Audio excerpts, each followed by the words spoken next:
Hey guys, Todd Duncan coming at you with one of our many mastery moments, and we are super excited about our partnerships and friendships that we have in the industry. And one of the longest running friendships I have is with Mike Golitz. He is the CEO and founder of Jungo, and Mike has been a steadfast sales mastery attendee. Jungo has been there from the very start that he and I met each other. And so, Mike, I want to welcome you to our mastery moment. Thanks, Todd. It's great to be here. It's great to see you. Man, we go way back, and you go back further in technology than our actual friendship does. You've been in the technology business and building tech companies for 21, 22 years or so. What's in terms of the loan business and mortgage professionals and all that you're seeing? What is kind of the key, as you see it, from a technology standpoint for the mortgage industry going further and farther in 2020 and beyond?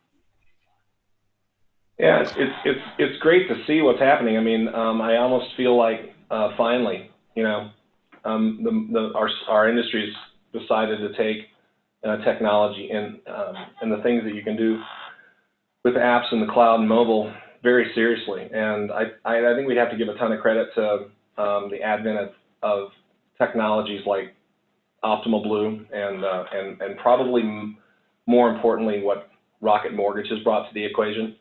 I think it accelerated the need for what has to happen at the consumer level in a way that I think compliance issues sort of teetered around it 5 years ago, trying to push enterprise towards thinking about, enterprise level tech.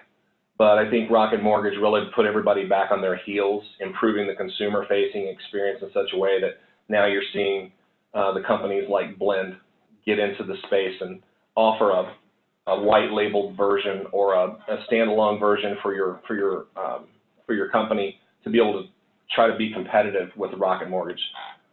So Navy Federal Credit Union, uses Blend, and you could basically do almost the entire loan process before you even need to talk to a loan officer, and they can just work on the documentation and what you filled out. So I think that consumer facing experience where it doesn't feel like a chore, it doesn't feel like you're going to get root canal or that you're being punished to do a loan, has completely changed the way that the orientation towards what can be the best overall experience is what each lender and loan officer wants to provide to their borrowers. And I think that's the era that we now find ourselves in. What's that best case scenario so the consumer will do that home purchase, they'll enjoy that experience, they'll keep coming back to that loan officer if they did enjoy that experience, and bring those referrals with them. And I think that changes the nature of the game in a way that we haven't seen before. Yeah, it's good commentary. And one of the things that we're studying is the use Blend as an enterprise, but just the whole idea of blending technology and trust and touch. And I think that the front end process is going to get more and more streamlined, as we're already seeing, right? And we're going to have less labor drag on pipelines, and you're going to have more optimization of document aggregation and so on and so forth. But at the end of the day, that's just an efficiency. It doesn't necessarily replace the knowledge piece and relationship piece. It kind of comes alongside that. So with all this new technology available, what are you seeing, loan originators and managers, large companies, small companies, what are you seeing them in terms of acclimation and adoption of, and what are maybe some of the hurdles you see with some of the adoption of technology? Well, I think that the challenge for the lenders and the loan officers is to think that they need to have everything figured out before they start using tech. And I think that one of the most important things they can do is really try to identify in basic terms, if you don't know what tech you need or you don't know what the tech completely can do and you don't want to wait to do a 2-year evaluation on what the best path is, at least understand clearly what your document management flow should be.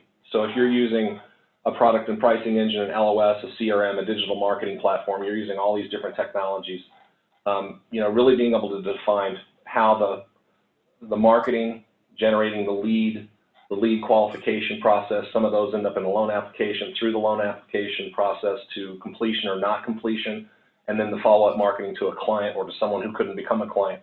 If the lender can define that data flow on a whiteboard or with a team and then be able to identify how they want that technology to manage that data flow. It makes it a lot easier for them to understand the moving parts. Is the data flow one way or two way? And, you know, how do they want their loan officers and branch managers and regional managers to effectively be able to use all those technologies? What's going to be their go-to?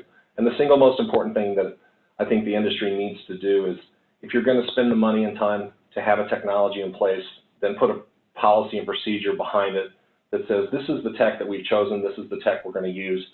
Because if you make it optional, you're always going to have adoption problems, and adoption is going to be the key component of whether or not you get a defined return on investment for the technology that you're bringing in-house. So just don't buy something you're not going to make people use. And so I think your message is you got to start, right? And you got to look at two things. I think that whatever technology you have, you just make a huge point that you got to use it, right?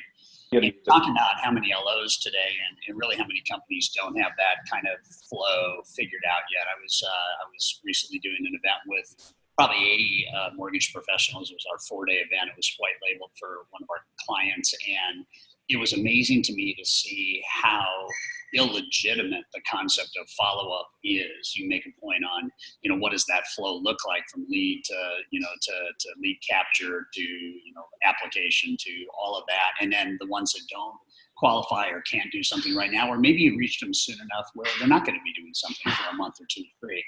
Blew my mind how few people actually have a legitimized follow-up program. I know that you guys in Jungo are really big on follow-up and campaigns and so on and so forth. And, you know, what do you guys see as like the best practices of both lead and referral, kind of aggregation, maturation, and ultimately conversion when you start to think about, you know, start to finish kind of equation? Well, I think that if we're defining milestones, every sales process, whether you're selling software like I do, or you're, you know, selling coaching programs and nationally recognized events, we all have a sales process and we have milestones. So for the loan officer, the first major milestone may be the inquiry from the website or from a referral partner. And then the next major milestone may be just getting them on the phone, getting them to do something. So as long as they've identified the major milestones in their sales process, it gives them these bookmarks to work towards.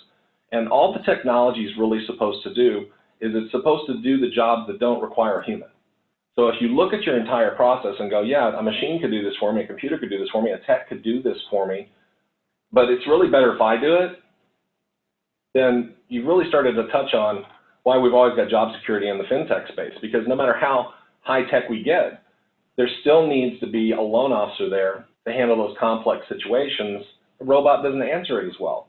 I mean, you and I have received those emails, we receive those communications, we know when it's automated.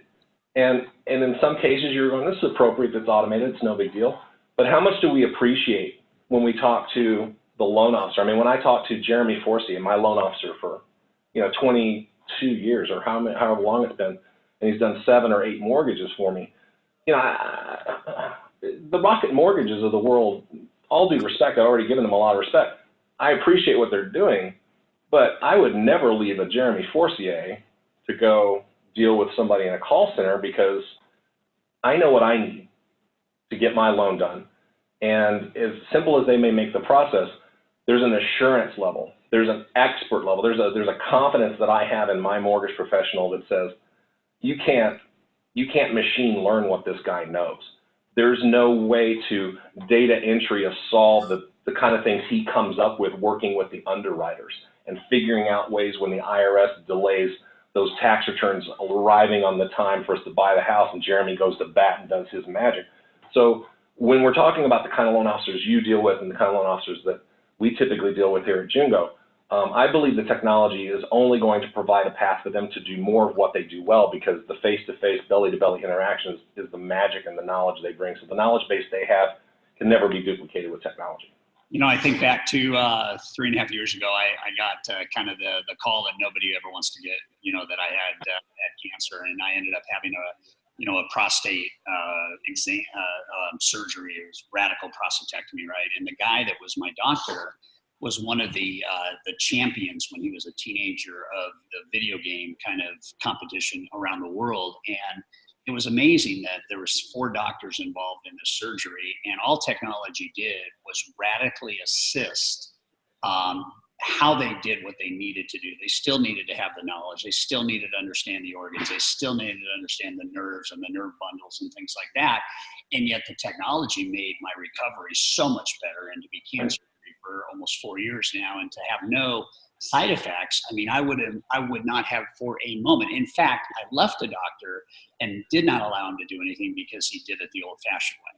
And I just figured, technology assist is what we're looking for in this business, right? There's no replacement of the knowledge base that a Jeremy has or any advanced originator has. And yet for the brand new originator, there's nothing more important than to get skilled as fast as you can on knowledge and disclosures and guidelines and all that stuff, because technology is not going to replace what we are going to do. It's going to assist how we do it. And I think that's what makes companies like yours really so special to pay attention to. So I agree, 100%. Yeah. So what do you, what sets you guys apart from other technology solutions in the industry from your vantage point? What makes you most proud as a founder of Jungo as you watch your clients thrive? Well, I think, whether or not this serves the long-term goal or not, but when Juliana and I, my business partner, decided to build this, we didn't think about this as a 3 to 5 year plan and see you later. Like a lot of the technology companies you see rushing into our space from the outside, and they got an A round, they're going on a B round, and they're doing that Silicon Valley thing. I don't even know if those companies ask the questions about what it would be like to be around in 20 years, because they know they're not going to be. They're just going to sell this thing before it, becomes obsolete. We never really went down that path. We always thought of Jungo as a business that would be here for, a very long term. And so we when we're doing our meetings and when we're doing our strategic planning, we think, 10, 20, 50 years out. That's when you're looking at technology and you're considering what's hot today and you have a long-term plan like that, you take a different viewpoint than how you can capitalize on something that's happening today to try to generate some business today. What's the long-term impact? So between our vision and how we deploy business, and then we are technology snobs. We deploy on Salesforce. Not the cheapest platform in the world, guys. There's a lot of cheaper ways to do it. But, 13 years after we partner with a company like that, and they got 5,000 applications you can plug into Jungo, and I didn't even have a relationship with any of these companies, and the fact that I can deploy an integration in partnership with Ellie Mae and Optimal Blue and Blend coming up in the future, and you name it, we can tie into it because we have a platform that doesn't break. It makes us, in retrospect, look really smart, but you were around back when, it was still. Are you sure you want to choose the most expensive platform on the planet, Mike, to do this? Because you're more expensive than other solutions. And we look smart today because we're able to compete on a level with companies that are raising tremendous amounts of capital to try to figure out what they're going to do when they grow up. But the reality is the platform and the vision is what differentiates ourselves. And I think that's why you find that of the 5,000, 5,200 or so loan officers that we work with in the United States and Canada, a large portion of them tend to be top producers in their organizations. And they're the kind of loan officers that go and are constantly re-attending sales mastery to get those nuggets and see what other top producers are doing on, from the stage, from that breakout session.